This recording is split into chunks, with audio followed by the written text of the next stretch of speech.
Ram Ram ji sir. आज हम बात करेंगे कि आपको लाडो लक्ष्मी योजना का फार्म कैसे बनाना है। सबसे पहले आपको प्ले स्टोर पर चले जाना है, वहाँ पे सर्च में डाल देना है लाडो लक्ष्मी योजना। वहाँ पे लाडो लक्ष्मी योजना का ऐप खुल जाएगा, वहाँ पे इंस्टॉल कर लेना है और इंस्टॉल करने के बाद आपको ओपन कर लेना है। जैसे आप ओपन करोगे आपके सामने कुछ इस तरह का इंटरफेस खुल जाएगा। सबसे पहले हिंदी इंग्लिश पूछेगा, अपनी भाषा को सिलेक्ट कर लेना है। जैसे ही भाषा सेलेक्ट करोगे आपको मोबाइल नंबर या आधार नंबर से आपको वहाँ से लॉगिन कर लेना है। सबसे पहले मोबाइल नंबर या आधार नंबर डाल दो और लॉगिन के ऊपर क्लिक कर दो। जैसे आप लॉगिन के ऊपर क्लिक करोगे आपके पास OTP आएगा, आपने OTP को फिल कर देना है। और जैसे OTP फिल करोगे जब आपके सामने इस तरह कुछ इंटरफेस खुल जाएगा। इसमें बहुत सारे आपको ऑप्शन दिखाई देंगे। पात्रता जांचें, योजना के लिए आवेदन करें, आवेदन की स्थिति, शिकायत दर्ज करें, नामांकन, जीवन प्रमाण पत्र, योजना लाभ अपडेट करें, लॉग आउट करें। इस तरह कुछ ऑप्शन आएंगे आपको। सबसे पहले आपको एलिजिबिलिटी चेक करनी है, पात्रता जांचनी है कि आप इस फॉर्म भरने योग्य है नहीं। इसमें ऑप्शन आएगा आपको कि क्या आप हरियाणा के निवासी है। आपको अपना हाँ चुन लेना। उसके बाद लिंग महिला चुन लेना है। उसके बाद वैवाहिक स्थिति आएगी, आपको मैरिड या अनमैरिड जो भी है वो आपको इसमें चुन लेना है।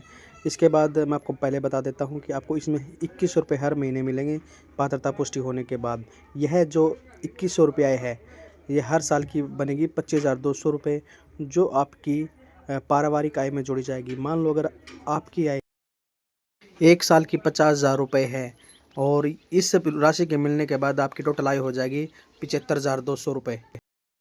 पात्रता की पुष्टि होने पर जो अगला ऑप्शन है आपको उसमें चले जाना है, योजना के लिए आवेदन करें। जैसे आप इस पर क्लिक करोगे आपके सामने कुछ इस तरह का इंटरफेस खुल जाएगा। इसमें आपके सामने दो ऑप्शन होते हैं, एक विवाहित का और एक होता है अविवाहित का।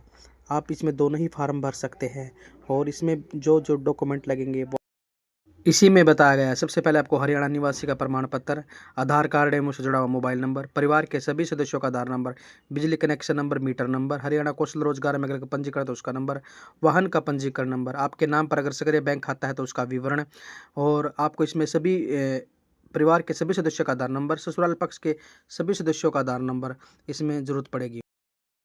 आवेदन करने से पहले आपको ये सारे डॉक्यूमेंट तैयार करके रख लेने हैं ताकि जब भी आप आवेदन करो आपको उस टाइम कोई दिक्कत ना हो।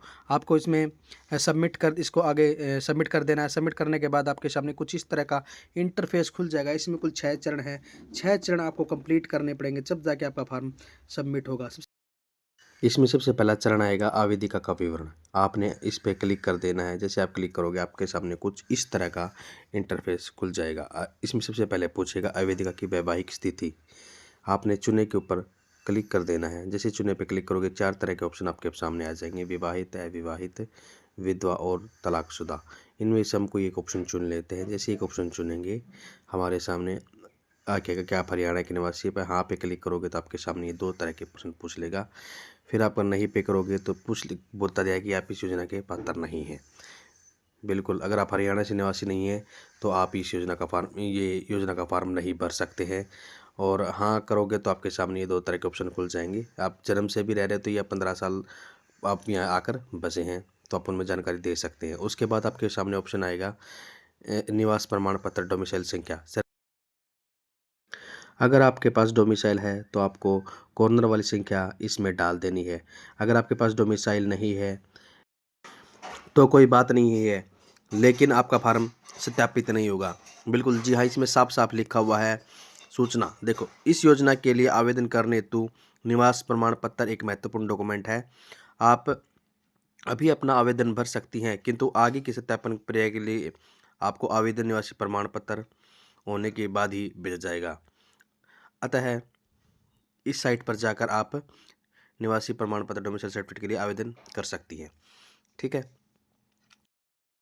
और अगर आपके पास डोमिसाइल है तो फिर तो कोई दिक्कत वाली बात नहीं है। आप यहाँ डोमिसाइल संख्या डालकर आगे बढ़ सकते हैं।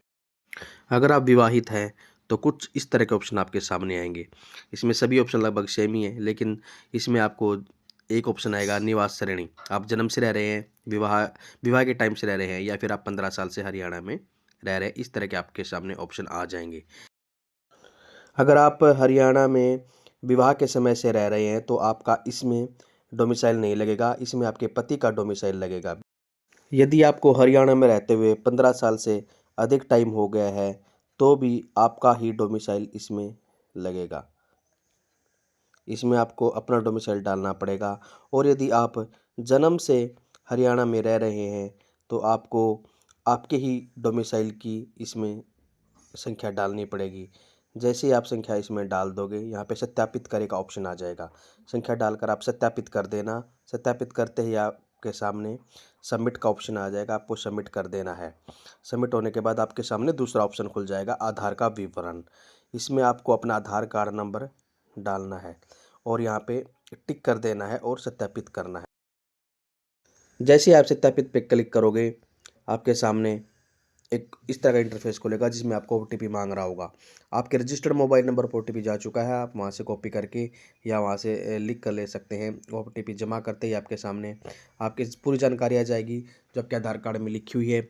आपने इसमें पूछेगा कि पुष्टि करनी है आपको कि आपकी इनमें से कौन सी जानकारी सही है, और आपने इसमें से अगर हाँ पे क्लिक करोगे और आगे बढ़ जाओगे। अगर आपने नहीं पे क्लिक किया तो आपके सामने पूछेगा कि आपकी कौन सी जानकारी इसमें सही नहीं है। नाम, आवेदिका की जन्मतिथि, आवेदिका की आयु, आवेदिका का लिंग और राज्य। इसमें से जो भी जानकारी आपकी सही नहीं है आप यहाँ से क्लिक करके भर सकते हैं, लेकिन आप अगर जानकारी सही है तो हाँ करके आप आगे बढ़ जाइए। आपको आगे बढ़ते ही इसमें तीसरा ऑप्शन आ जाएगा, वर्तमान पते का विवरण। अपने यहाँ अपना पता डाल देना है। सबसे पहले जो ऑप्शन आएगा राज्य, आपका राज्य कौन सा है, आपका ज़िला कौन सा है, आपका ब्लॉक शहर कौन सा है, वार्ड कौन सा है, घर का नंबर क्या है और पिन कोड आपका क्या है। ये इस तरह के ऑप्शन आपके सामने आ जाएंगे। इसमें आपने अपनी सारी डिटेल भर देनी है और इसमें एक ऑप्शन है घर का नंबर। अगर आपके पास घर का नंबर है तो ठीक है, अदरवाइज़ नहीं है तो आप कुछ भी डाल के इसमें और पिन कोड डालकर सबमिट कर देना। जैसे सबमिट करोगे आपके सामने इस तरह का ऑप्शन आएगा, वैवाहिक जानकारी आपको देनी है। इसमें आपके पति का आधार कार्ड नंबर मांगेगा। इसमें आपने अपने पति के आधार कार्ड नंबर डालकर और अपने पति का नाम लेकर टिक करके सत्यापित कर लेना है। सत्यापित होते ही आपके सामने कुछ इस तरह का ऑप्शन आ जाएगा। उसमें आपके पति का जन्म स्थान के बारे में पूछेगा। आपने जन्म स्थान में उसकी पूरी डिटेल डाल देनी है। सबसे पहले राज्य, ज़िला, ब्लॉक और सब कुछ इसमें पूछेगा, वो डालकर आपको इसमें सबमिट कर देना है। मैं यहाँ पे भर देता हूँ और पिन कोड भी डाल के आपको इसमें सबमिट कर देना है। जैसे सबमिट करोगे आपके सामने उसकी रोज़गार की स्थिति पूछेगा, आपके रोज़गार क्या है। आपने रोज़गार चुनना है। अपने इसमें बहुत सारे ऑप्शन दिखाएंगे, बेरोजगार, नौकरी पेशा, व्यवसायिक, गृहिणी, अन्य। आप इसमें बेरोजगार चुन सकते हैं और इसमें गृहिणी चुन सकते हैं। आप इसमें गृहिणी डाल देना। जैसे गृहिणी डालोगे आपके सामने एक ऑप्शन और खुल जाएगा, क्या आप हरियाणा की कौशल रोजगार निगम के साथ पंजीकृत हैं।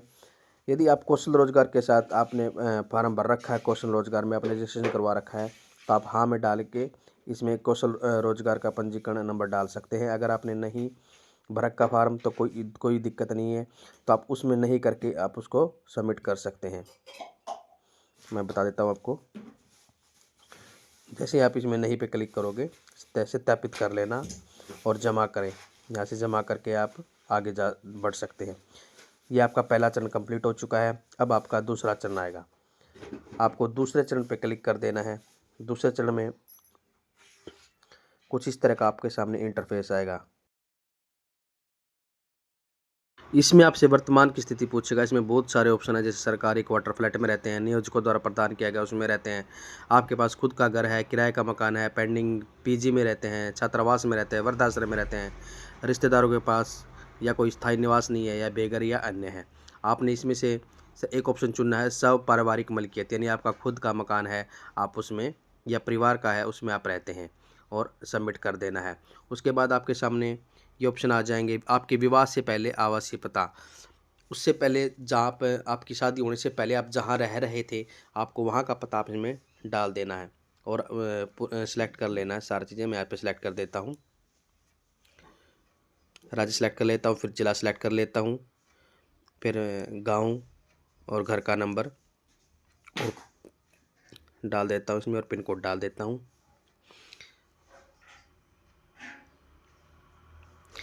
और यहाँ पे इसको मैं जमा कर देता हूँ।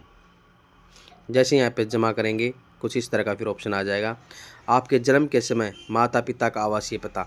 जब आपका जन्म हुआ था तो आपके माता पिता कहाँ रह रहे थे, ये पूछेगा इसमें। उसमें आपने फिर से सिलेक्ट कर लेना है आपका राज्य, आप कहाँ पे रह, कौन से राज्य में रह रहे थे, और फिर पूछेगा आप कौन से ज़िले में रह रहे थे, और फिर पूछेगा आपका शहर, सिटी कौन सी थी, ब्लॉक कौन सा था, गांव गांव का नाम डाल देना है। यहाँ पे मैं सेलेक्ट कर लेता हूँ, घर का नंबर डाल देना है और आपने पिन कोड डाल देना है और फिर से इसमें आपको जमा कर देना है। फिर आपसे मांगेगा बिजली कनेक्शन संख्या, मीटर संख्या। आपने इसमें अपने जो बिजली का मीटर है उसका पहले सेलेक्ट करना है कि कौन सी है, आपको DHBN है या UHBN, इसमें सेलेक्ट कर लेना है। जैसे ही सिलेक्ट करोगे उसके नीचे आएगा बिजली का मीटर नंबर। आप वहाँ पर आपका अकाउंट नंबर डाल सकते हैं या अपना मीटर नंबर डाल सकते हैं और सत्यापित कर सकते हैं। इसमें आपको बिजली का मीटर संख्या इसमें आपको दिखा देता हूँ कहाँ पे मिलेगी। आप यहाँ से चेक कर सकते हैं, जो इसमें ऑप्शन में दिया हुआ है यहाँ से आप सेलेक्ट करके चेक कर सकते हैं। और यहाँ पे आपको शो भी देख भी सकते हैं कि आपका मीटर नंबर सही डाला गया नहीं डाला, सत्यापित कर सकते हैं। या इसमें से एक ऑप्शन और है नीचे, इन दोनों में से कोई भी एक ऑप्शन आप चुन सकते हैं। अगर मीटर पर नंबर देखना है तो मीटर नंबर आपके मीटर के ऊपर ही मिल जाएगा, वहाँ से आप देख सकते हैं। आपको ये नहीं भरना है, आपको अकाउंट नंबर ही डालना है। इसमें आपका सत्यापित भी हो जाएगा, जिसमें आपके नाम और आपका वार्षिक बिल कितने रुपए का आता है उसमें सारी जानकारी मिल जाएगी। आपको क्लिक कर देना है जमा करे के ऊपर। जैसे ही आप जमा करेंगे आपके 2 चरण कंप्लीट हो जाएंगे। अब आपके सामने तीसरा चरण आ जाएगा। आपने तीसरे चरण पे ऊपर क्लिक कर देना है। जैसे आप तीसरे चरण पे क्लिक करोगे इसमें आपसे आपके परिवार के सदस्यों का विवरण मांगेगा। सबसे पहले इसमें माता और पिता का विवरण आपको डालना है। पिता की जीवन स्थिति चुनें। आपने इसमें पूछेगा कि आपके पिता जीवित है या मृत है। आपने इसमें से सिलेक्ट कर लेना है। अगर जीवित है और पिता का उसमें आधार नंबर मांगेगा, फिर पिता का अपने नाम लिखना है। और उसके अगर मृत है तो आपने इसमें मृत्यु की तिथि डालनी, सिर्फ आपने और कुछ नहीं डालना है। जो भी इसमें है आप यहाँ से सिलेक्ट कर सकते हैं। और माँ की जीवन स्थिति, इसमें फिर आपने माँ की जीवन स्थिति चुन लेना है और वहाँ पे भी जैसे ऊपर भरा था वैसे इसमें करना। जीवित है तो इसमें आधार नंबर मांगेगा, आधार नंबर डालना है। अगर मृत है तो आपने वहाँ पे मृत की स्थिति डाल देनी है और वहाँ पे मृत्यु की तिथि लिखनी है और आपने इसको सबमिट कर देना है। इसके बाद आपके सामने एक अलग ऑप्शन खुल जाएगा, सास और ससुर का विवरण। इसमें आपने अपने सास और ससुर का विवरण डाल देना है। ससुर की जीवन स्थिति चुने, यहाँ पे आप जीवित या मृत कर सकते हैं, जो भी है। आप जीवित अगर करोगे तो आपको उसमें आधार नंबर मांगेगा, ससुर का आधार नंबर मांगेगा और ससुर का नाम पूछेगा, ठीक है। और अगर आप मृत करोगे तो उसमें आधार कार्ड नंबर नहीं मांगा, उसमें सिर्फ आपको मृत्यु की तिथि मांगेगा। उसमें आपको उनकी कब डेथ हुई है वो उसमें डाल देना है। और ऐसे ही ससुर सास की जीवन स्थिति चुने, ऐसे ही आपको इसमें करना है।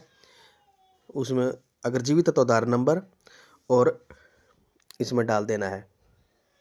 अगर मृत है तो मृत्यु की तिथि डालकर उसमें परिवार के अन्य सदस्यों का विवरण भी आप इसमें जोड़ सकते हैं।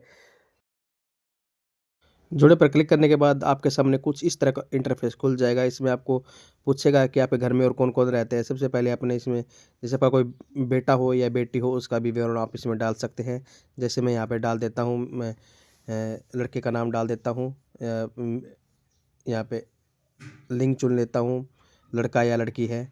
और संबंध चुन लेता हूँ, आपसे उसका क्या संबंध है। आपने संबंध चुन के आधार कार्ड नंबर डाल देना है। यहाँ से आप आई वाले बटन पर क्लिक करके चेक कर सकते हैं आधार कार्ड नंबर ठीक है या नहीं। वहाँ पे जैसे ही क्लिक करोगे तो आपके सामने सत्यापित हो जाएगा और उसका नाम इसके अंदर ऐड हो जाएगा। अगर आप डिलीट करना चाहते हैं यहाँ से डिलीट भी कर सकते हैं, डिलीट का ऑप्शन दिया हुआ है। अगर आपने और सदस्य जोड़ने हैं तो यहाँ से भी आपको और सदस्य जोड़ सकते हैं। ऐड पर क्लिक करोगे, ऐड पर क्लिक करते ही आपने यहाँ से अपने सदस्य जोड़ लेने हैं। वैसे ऑप्शन बने जिसे आपने पहले में भरे थे और सबमिट कर देना है। जैसे आप सबमिट करोगे तो आपका दूसरा सदस्य भी जुड़ जाएगा और इसमें आपकी सारी डिटेल दिखा देगा। बिल्कुल अगर सही जानकारी है तो फिर यहाँ से आप जमा कर देना। जमा करते ही आपके सामने तीसरा इंटरफेस खुलेगा इस तरह का, स्क्रीन पे जो आ गया है। आपका तीसरा चरण भी आप इसमें कंप्लीट कर चुके हैं। अब चौथा चरण आ जाएगा आपके सामने। चौथे चरण में आपको इसमें पूछेगा आय का विवरण। बिल्कुल आप जैसे चौथे चरण पे क्लिक करोगे इसमें ससुराल पक्ष के सभी सदस्यों की आय का ब्यौरा मांगेगा। ससुराल पक्ष के सभी सदस्यों का आय का विवरण इसमें सबसे पहले आपको ऑप्शन दिखाई देगा पति की वार्षिक आय रुपए में। इसमें आपके पति की आपको आय डालनी है जो कि फैमिली आईडी में दी हुई है। फैमिली आईडी में आप यहाँ से देख सकते हैं कि फैमिली आईडी में आपकी आय, आपके पति की आय कितनी है, और वहाँ पे आपको क्लिक कर देना है। आप यहाँ से दोबारा भी इसे जाँच कर सकते हैं कि इसमें कोई फेरबदल करना चाहते तो आप उसमें वो भी कर सकते हैं। और दूसरे नंबर फिर ऑप्शन आएगा ससुर की वार्षिक आय। ससुर की वार्षिक आय में आपने जो भी फैमिली आईडी में आय है वो इसमें डाल देनी है। अगर जीरो है तो आपने जीरो लिख कर यहाँ पे इसको सबमिट कर देना है। जैसे ही आप सत्यापित करोगे आपके सामने फिर पूछेगा कि आप इसमें कोई बदलाव करना चाहते हैं या नहीं करना चाहते। तो इसमें अगर बदलाव करना है तो हाँ कर दे, तो वरना नहीं करके वहाँ पे दूसरे ऑप्शन में आ जाओगे। सास की वार्षिक आय पूछेगा, उसमें वैसे ही करना जैसे आपने पहले किया है।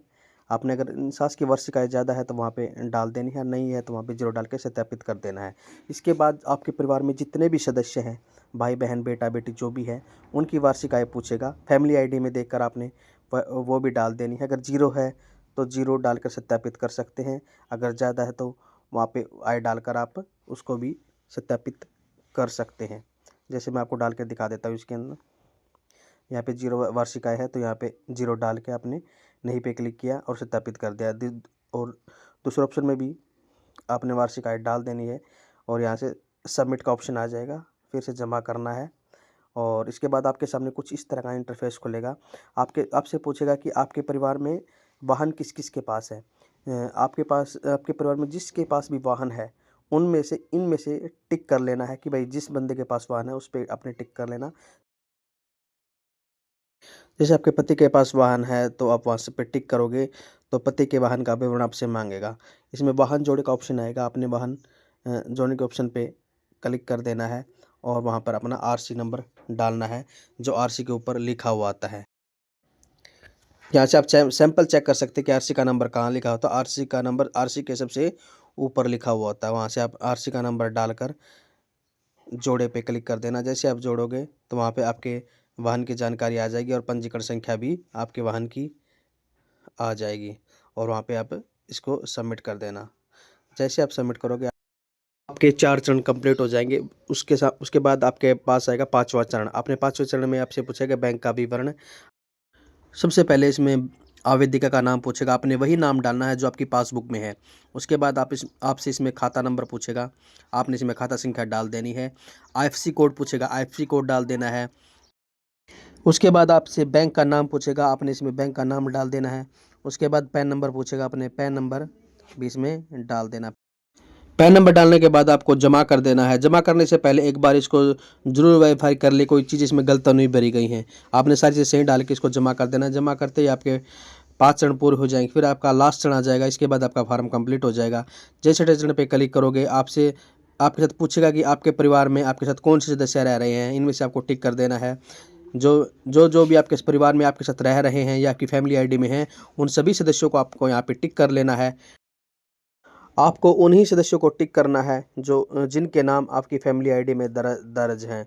जो भी, जैसे आपका बेटा हो या आपकी बेटी हो, आपके सास ससुर जो भी हो, इन सभी में से उनको आप टिक कर लेना। उसके बाद एक ऑप्शन और आएगा आपके पास, क्या आप हरियाणा कौशल रोजगार निगम के साथ पंजीकृत है। जो आपने टिक किए हैं उनमें से आपसे पूछेगा कि इन सभी में से आप कौशल रोजगार में किसका नाम दर्ज है। आपने वो यहाँ पे उसकी जानकारी डालनी है। जैसे सबसे पहला आ गया है, इस नाम में आप क्लिक कर देते हैं, हाँ पे क्लिक करेंगे तो वहाँ पे हम डाल देंगे उसका नंबर अगर पंजीकृत है, तो अगर नहीं है तो नहीं पे क्लिक करके वहाँ पे हम डाल देंगे। अगर दूसरे में भी ऐसे ही है पर्सन में कि अगर आपका नाम पंजीकृत है तो हाँ में डाल देंगे, अगर नहीं है तो नहीं में डाल देंगे। इस तरह से आपने सभी का, अगर पंजीकरण वाले को डाल देना है, अगर इसका पंजीकृत नहीं है उसका आपको नहीं करके डाल देना है और सबमिट कर देना है। फिर आपका पास फ़ोटो लेने का ऑप्शन आ जाएगा। जैसे इस ऑप्शन में आपको जाओगे, इसमें सबसे पहले जो भी लिखा हुआ है ये फ़ोटो निर्देश दिए हुए हैं। आपको एक बार अच्छी तरह से इनको पढ़ लेना है। एक एक के पढ़ने के बाद ही आपको अपना फ़ोटो लेना है ताकि कोई समस्या ना हो। जैसे ही आप फ़ोटो ले के ऊपर क्लिक करेंगे, जो निर्देश आते जाएँ आपको उसके अकॉर्डिंग आगे बढ़ते जाना है। जैसे लिखा हुआ है कि कृपया अपना मुँह खोलें, थोड़ा मुँह खोल लेना है जब तक ये अगला ऑप्शन ना आ जाए। फिर धीरे-धीरे अपने सिर को दाएँ से बाएँ और बाएँ से दाएँ हिलाना है। फिर आपसे फ़ोटोग्राफ की पुष्टि करने के लिए माँगा, यहाँ से आपको स्वीकार कर देना है। जैसे आप स्वीकार करोगे, आपके सामने पूरा का पूरा फ़ॉर्म भरा हुआ मिल जाएगा। आपने जो फार्म भरा था वो सारी डिटेल आपके सामने आ जाएंगी। इस तरह से आप वहाँ से चेक कर सकते हो आपने क्या क्या फार्म में कौन सा डिटेल क्या भरी है। यहाँ से आप इसको एडिट भी कर सकते हैं। कोई भी डिटेल अगर आपने एडिट करनी है, यहाँ पे एक पेंसिल का निशान बना हुआ होगा, वहाँ पे आपने क्लिक करके वहाँ से आप सारी डिटेल चेक कर सकते हैं। अगर कोई भी डिटेल आपकी मिसमैच है या गलत हो रखी है, आप वहाँ से इसको एडिट करके या जमा करे पर क्लिक कर देना है। जैसे ही आप जमा करे पर क्लिक करोगे तो आपके सामने सेल्फ डिक्लेरेशन का एक फॉर्म खुल जाएगा और इसमें जो लिखा हुआ आपको एक बार पढ़ लेना है और यह मुझे स्वीकार है। इस क्लिक करने के बाद कुछ इस तरह का ऑप्शन आपके सामने आ जाएगा। क्या आप अपना आवेदन जमा करना चाहती हैं? सत्यापन प्रक्रिया में लगभग 7 से 15 दिन का समय लग सकता है और आप इस टोल फ्री नंबर पर भी कॉल कर सकते हैं अगर कोई आपको दिक्कत आ रही है और यहाँ पे हाँ पे क्लिक कर देना है और इसमें आपको सेल्फ डिक्लेरेशन आ जाएगा। सेल्फ डिक्लेरेशन में आपको टिक करके वहाँ पे आपको सबमिट कर देना है और आपके पास आवेदन संख्या का नंबर आपके पास आ जाएगा। इसके बाद गवर्नमेंट की तरफ से सारी चीज़ें वेरीफाई की जाएंगी। अगर आपकी सारी चीज़ें सही हैं और आपका फार्म कंप्लीट हो जाता है तो अगले महीने से ही आपके पैसे 2100 रुपये हर महीने आपके अकाउंट में आने शुरू हो जाएंगे। अगर ये वीडियो आपको हेल्पफुल लगी हो तो आप वीडियो को लाइक कीजिए, कमेंट कीजिए और हमारे चैनल को सब्सक्राइब कीजिए। Thanks for watching.